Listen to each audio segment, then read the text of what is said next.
Alright guys, welcome back to my shop. So today we are going to be making handles out of a pine cone. I'm pretty sure I've done a video casting these before, and we're just going to do it today. It's going to be part of a knife build that I'm getting ready to do, and I'm going to attempt to bring y'all along. Now I don't know how many of y'all follow me on Instagram or Facebook, but if you do, you'll have seen a set not too long ago I posted that was kind of burgundy, a dark reddish type thing, and I had a customer contact me and said I want a knife with those type of handles. Well, those were already sold, so I'm going to make another set. What we're going to do is over time, me making these, I like spruce pine cones the best. They're more grouped together. I don't know, I've just had better results out of them. I like the look of them better, so that's what we're going to use today. So we've got our mold and everything, and I'm just going to kick you down here. Let's see. Alright, so we've got this silicone 3-part mold that I've got. And it's kind of flimsy, so I made a little border so I can get more accurate pours out of it. But we're going to take and put a little more hot glue. I had this all set up, but when I demolded one of the other ones, it came out. So we're just going to put a little more hot glue right here, and hopefully this will hold it down there on the bottom and keep it from floating. Let's give that a few seconds to set up.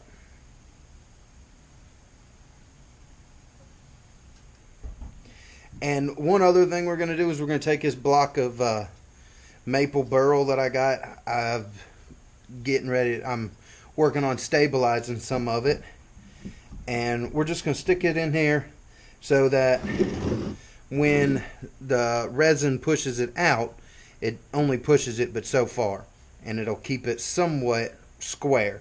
Makes it a little easier to cut up later. Alright, the resin we're going to be using is this Pro Marine Spilize tabletop epoxy, and you mix it a 1-to-1. So we're going to get this, set it aside for the moment. I have a pen blank mold right here that any extra will put in. Right now I've just got, this is going to be the color we're going for. So get our mixing container here, pour this one in first.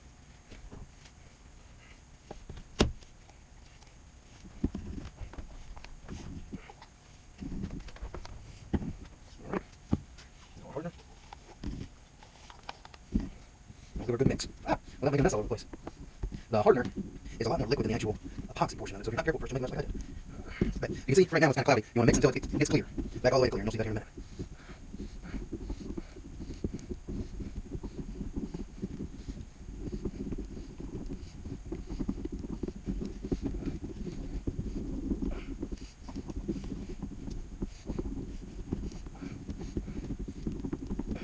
Alright, so there's that.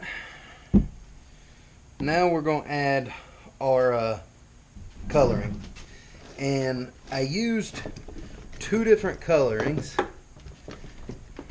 on this. Main reason because the first one I didn't think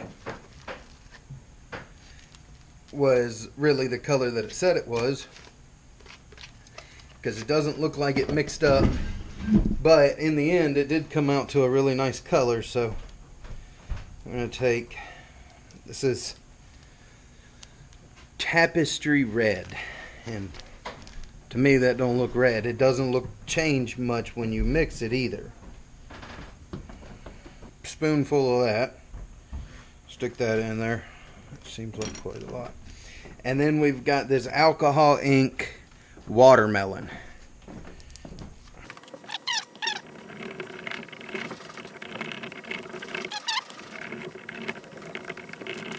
I always tell customers when I make, if they ask for a certain color scheme in their pine cone handles, because I do sell these, and I have a couple sets available. I'll post pictures of those here in a minute.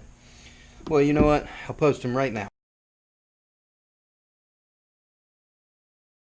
I always tell customers that want specific color schemes that before they pay for them, I'll make them and they can approve them once they get them. If they don't like it, then they don't have to pay for it. I'll just use them on one of my knives or put them out there to sell for somebody else. No skin off my back. The Pinecone handles are pretty popular.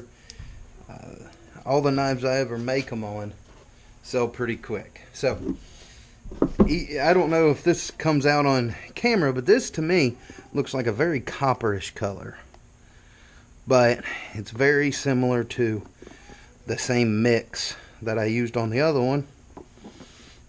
So that's what we're gonna do. We're gonna go ahead and dump her in.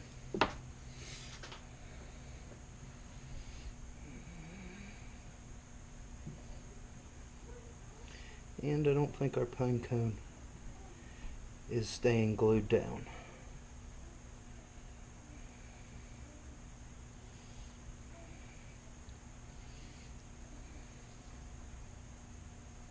No.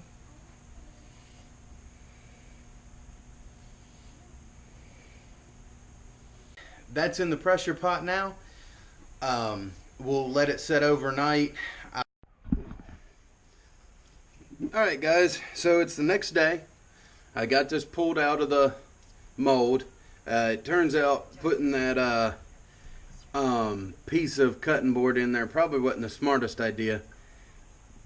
But I think what I can do is just cut this off straight with that, and that'll probably give me a better look at where the Pinecone is in this one. Because normally they still float up a little bit and I still kind of get a designation. But anyway, we'll jump over to the table saw and get this cut up. I don't even know if I had y'all in shot. Alright, anyway, sorry.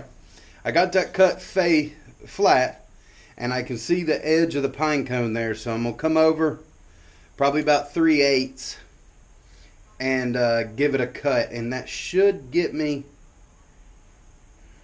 maybe a half. It should get me in the middle where I want that. Hey, well, that pretty much did. I mean, it probably could have been a little more in half, just the saw blade width over. But it'll still look really cool because I'll just sand it down to get my final dimension from this. We're going to go ahead and cut this one out, and we'll get these cleaned up and get you kind of an after shot of it. Alright guys, so we're just going to put a little true oil, well that's a lot more than a little, just some true oil on these things.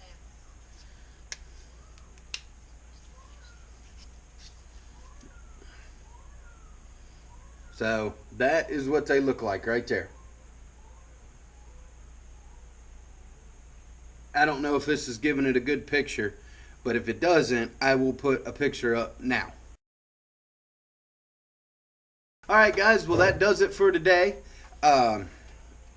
Look for the video where we're going to put these on a knife. I'm going to do the knife kind of start to finish, and you know, you'll get to see these put to use, because this customer request, I got to get it out the door and I want to take y'all along with me. But I hope y'all have a blessed day. I'll see you on the next one.